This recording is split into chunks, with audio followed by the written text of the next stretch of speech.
திமுகவுக்கு பெரிய ஆப்பு. பனையூரில் போடப்பட்ட சீக்ரெட் டீல். கருப்பு ஆடுகள் கொடுத்த தகவலால் அலர்ட் ஆகும் ஸ்டாலின். தவேகாவின் சூழ்ச்சியை முறியடிக்க அறிவாலயத்தில் உருவான பகீர் திட்டம்.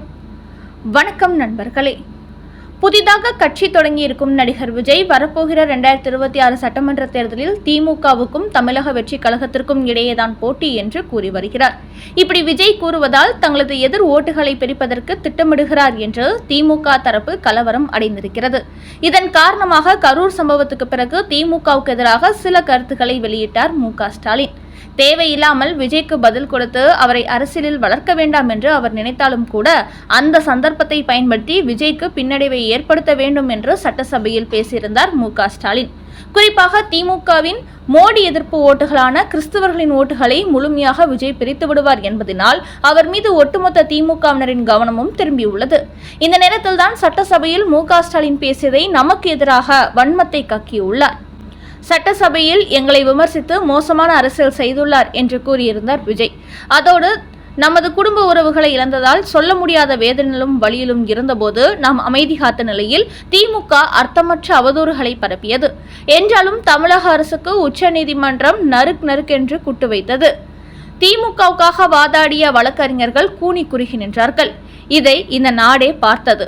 அந்த அளவுக்கு முதலமைச்சர் மு.க. ஸ்டாலின் மனிதாபிமானம் அரசியலாக மாண்பு எதுவும் இல்லாமல் ஆட்டமாடி வருகிறார். அதிகார மமதையில் ஆடி வரும் அவருக்கு சட்டமன்ற தேர்தலில் தமிழ்நாட்டு மக்கள் சரியான பதிலடி கொடுப்பார்கள். சட்டசபையில் அவர் பேசியது எல்லாமே வடிகட்டிய பொய்.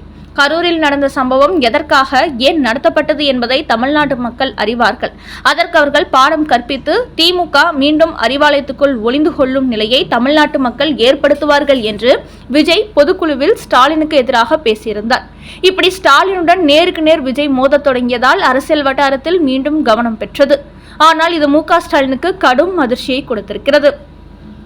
புதிதாக அரசியலுக்கு வந்துள்ள ஒரு கட்சியுடன் திமுக போட்டி போட்டால் நாம் அவர்களுக்கு பயந்து விட்டதாக நினைக்க தொடங்கி விடுவார்கள். அதோடு விஜய்க்கு 20% ஓட்டு இருப்பதாக கூறினாலும் அது பற்றி நாம் கவலைப்பட வேண்டிய அவசியம் இல்லை. நம்முடைய ஓட்டுகளை அவர் பிரிக்காத அளவுக்கு நாம் மக்களை சந்தித்து பிரச்சாரம் செய்ய வேண்டும். அதனால் திமுக அமைச்சர்கள் யாரும் விஜய் கூறும் கருத்துக்களுக்கு மீடியா பேட்டிகளில் பதில் கொடுக்க வேண்டாம். அவருக்கு நாம் பதில் கொடுத்து கொண்டிருந்தால் அவர் இன்னும் வேகமாக வளருவார். அதற்கு நாம் வாய்ப்பு ஏற்படுத்திவிடக் கூடாது என்று திமுகவினருக்கு ஒரு தடை உத்தரவு போட்டிருக்கும் முதலமைச்சர் ஸ்டாலின். சட்டசபையில் கரூர் சம்பவத்தில் வன்மத்தை கக்கியதாக விஜய் பேசியதற்கு கூட இப்போது வரை மு.க. ஸ்டாலின் பதில் கொடுக்கவில்லை. இதற்கு பதில் கொடுத்தால் இந்த விஷயத்தை இன்னும் பெரிய அளவில் திமுகவுக்கு எதிராக அவர் திருப்ப தொடங்குவார். அப்படி செயல்பட்டால் கரூர் சம்பவத்தின் பின்னணியில் திமுக தான் இருக்கிறதோ என்று மக்களுக்கு சந்தேகம் ஏற்பட்டுவிடும் என்று உஷாராகிவிட்ட மு.க. ஸ்டாலின் அது குறித்து எந்த திமுகவினரும் கருத்து சொல்லக்கூடாது. கரூர் சம்பவத்தை திமுக மீது திருப்பிவிட விஜய் திட்டம் போடுகிறார் என்று ஒட்டுமொத்த திமுகவினருக்கும் அதற்கெதிராக கருத்து சொல்ல தடை போட்டுள்ள மு.க. ஸ்டாலின் விஜய் பற்றி பேசுவதை தவிர்த்துவிட்டு அவருக்கு ஆதரவாக இருக்கும் கிறிஸ்தவர்களை திமுக பக்கம் இழுக்கும் முயற்சியில் இறங்குவோம். கிறிஸ்தவ சமூகத்தில் மக்கள் செல்வாக்குள்ள நபர்களை திமுக பக்கம் இழுப்போம். அவருக்கு செல்லும் இளைஞர்களின் ஓட்டுகளை திருப்ப முடியாது என்றாலும் மத தலைவர்களை வைத்து பெரியவர்களின் ஓட்டுகளை நம்மால் திருப்ப முடியும். அதனால் அது போன்ற நபர்களிடம் டீல் போடுங்கள். பெரிய அளவில் பேரம் பேசுங்கள். விஜய் கட்சி வேட்பாளர்களுக்கு எதிராக கிறிஸ்தவர்களை தேர்தலில் நிறுத்தி அந்த ஓட்டுகளை பிரிப்போம் என்று அனைத்து திமுகவினருக்கும் ஒரு அவசர சுற்றறிக்கை அனுப்பியுள்ளார் ஸ்டாலின். ஆனால் இதன் பின்னணியில் இன்னொரு முக்கிய காரணமும் இருப்பதாக சொல்லப்படுகிறது. விஜயின் பனையூர் அலுவலகத்துக்கு கிறிஸ்துவர் மிஷனரிகளை சேர்ந்த சில முக்கிய மத போதகர்கள் அடிக்கடி சென்று அவரை சந்திக்கிறார்களாம். தமிழ்நாட்டில் விஜய் மூலமாக கிறிஸ்தவர்களுக்கு என்று ஒரு கட்டமைப்பை ஏற்படுத்திவிட வேண்டும் என்று அவருக்கு தேர்தலில் தாங்கள் முழு ஆதரவு கொடுக்க போவதாகவும் கூறி வருகிறார்களாம். இந்த செய்தி திமுக வட்டாரத்தில் கசிந்ததை அடுத்துதான் ஸ்டாலினுக்கு பீதி அதிகரித்துள்ளதாம். திமுகவின் சிறுபான்மையினர் வாக்கு வங்கியில் பெரிய துண்டு விழ போகிறது என்பதை தெரிந்து கொண்டவர் இப்போது ஜாதி ரீதியாக கிறிஸ்தவ நாடார்களை திமுகவுக்கு இழுத்து வருகிறாராம். அந்த அளவுக்கு திரைமறைவில் திமுகவுக்கு பெரிய ஆப்பு வைத்துள்ளார் விஜய். அதனால் அவருக்கு எதிரான அரசியலை கையில் எடுத்தால் இன்னும் வேகமாக வளருவார் என்று சத்தமில்லாமல் அவருக்கு எதிரான காய் நகர்த்துகிறது திமுக. அந்த அளவுக்கு விஜயெல்லாம் நமக்கு எதிரியே இல்லை என்று மு.க. ஸ்டாலின் சொல்லிக் கொண்டாலும் மீண்டும் முதலமைச்சர் ஆக வேண்டும் என்ற தனது கனவு கோட்டையை விஜய் உடைத்து விடுவாரோ என்ற பீதியில் மு.க. ஸ்டாலின் இருக்கிறார் என்பதையே இது உறுதிப்படுத்துகிறது. அடுத்த செய்தி. ஸ்டாலின் ஊத்தி கொடுத்தா மட்டும் உயிர் போகாதா? அந்த ஒரு வில்லங்கமான கேள்வியை கேட்டு பதில் கொடுக்க முடியாமல் தெரித்து ஓட்டம் பிடித்த கனிமொழி. கடந்த சில தினங்களுக்கு முன்பு மத்திய பாஜக அரசுக்கு எதிராக ஆவேசமாக பேசினார் கனிமொழி. குறிப்பாக மகாராஷ்டிரா, பீகார், ஹரியானாவில் ஏமாற்றலாம், ஆனால் தமிழ்நாட்டில் ஏமாற்ற முடியாது. எஸ்ஐஆர் திட்டத்தின் மூலம் சிறுபான்மையினரின் ஓட்டுகளை இருட்டடிப்பு செய்ய மத்திய பாஜக அரசாங்கம் திட்டம் போடுகிறது என்று ஒரு குற்றச்சாட்டை முன்வைத்தார். ஆனால் மீடியாக்களோ அதை பெரிதாக எடுத்துக்கொள்ளாமல் தமிழ்நாட்டில் கல்லூரி மாணவிகளுக்கு ஏற்பட்டு வரும் பலாத்கார சம்பவங்களுக்கு டாஸ்மாக் போதை கலாச்சாரமே காரணம் என்று பலரும் குற்றம் சாட்டி வருகிறார்களே என்று அவரை நோக்கி ஒரு கேள்வி கேட்டனர். அதற்கு கனிமொழியோ, அதுவும் ஒரு காரணம்தான். இதுபோன்று போதைக்கு அடிமையானவர்கள் பெண்களுக்கு எதிராக நடப்பதை ஏற்றுக்கொள்ள முடியாது, அவர்களுக்கு கடுமையான தண்டனை கொடுக்க வேண்டும் என்று ஆவேசமாக பேசினார். அதையடுத்து, அப்படியென்றால் இன்றைக்கு தமிழ்நாட்டில் நடந்து வரும் பெண்களுக்கு எதிரான சம்பவங்களுக்கு காரணமாக இருந்த டாஸ்மாக் கடைகளுக்கு மூடு விழா நடத்த வேண்டியதானே என்ற கேள்வி கேட்டதை அடுத்து அதிர்ச்சியடைந்து விட்ட கனிமொழி, குடித்துவிட்டு எல்லா ஆண்களும் தவறு செய்வதில்லை, தவறு செய்ய வேண்டும் என்று நினைப்பவர்கள் தான் அப்படி செய்கிறார்கள். என்றாலும் இதுபோன்ற மதுபானங்களை அருந்தும் நபர்கள் சமூக விரோத செயல்களில் ஈடுபடக்கூடாது. அதை திராவிட மாடல் அரசு ஒருபோதும் ஏற்றுக்கொள்ளாது. அவர்களுக்கு கடுமையான தண்டனை கொடுக்க வேண்டும் என்று கூறினார்.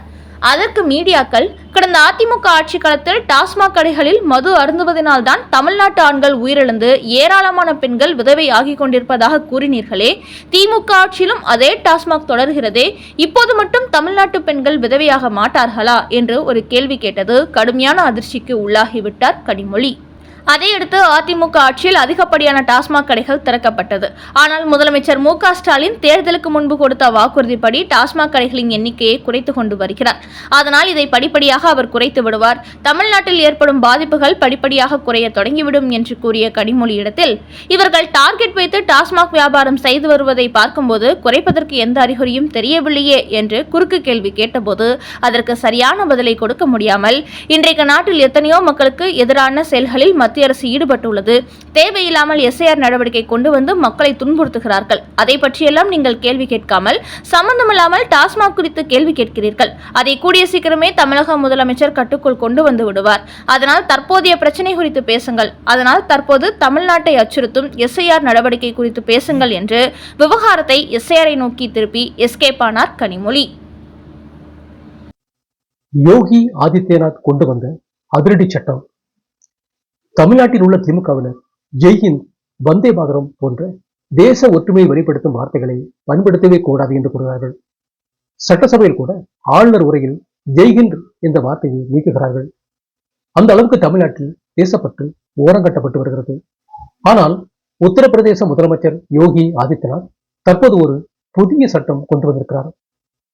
அதில் உத்தரப்பிரதேசத்தில் உள்ள அனைத்து பள்ளி கல்லூரிகளிலும் வந்தே மாதரம் பாடல் கட்டாயமாக பாடப்பட வேண்டும் என்று கூறியிருக்கிறார். அதோடு நாட்டு மக்கள் பாரத மாதா மீது, தாய் நாட்டின் மீது தேசபக்தியை வலுப்படுத்தவே இந்த வந்தே மாதரம், ஜெய்ஹிந்த் போன்ற வார்த்தைகள் பயன்படுத்தப்பட்டு வருகிறது. இது நம்முடைய கலாச்சாரம், பாரம்பரியத்தை நினைவூட்டுவதாக இருக்கும் என்று கூறியிருக்கும் யோகி ஆதித்யநாத் தற்போது தான் வெளியிட்டுள்ள வந்தே மாதரம் என்ற பாடல் உத்தரப்பிரதேசத்தில் உள்ள ஒவ்வொரு குடிமகனும் பாரத மாதா மீது மரியாதை உணர்வை பிரதிபலிக்கும் வகையில் உள்ளது. இந்த வந்தே மாதரம் பாடல் இங்குள்ள பள்ளி கல்லூரிகளில் பாடும்போது மாணவ மாணவியரிடையே தேசப்பற்று அதிகரிக்கும், அனைவரும் இந்தியர் என்ற உணர்வை உருவாக்கும்.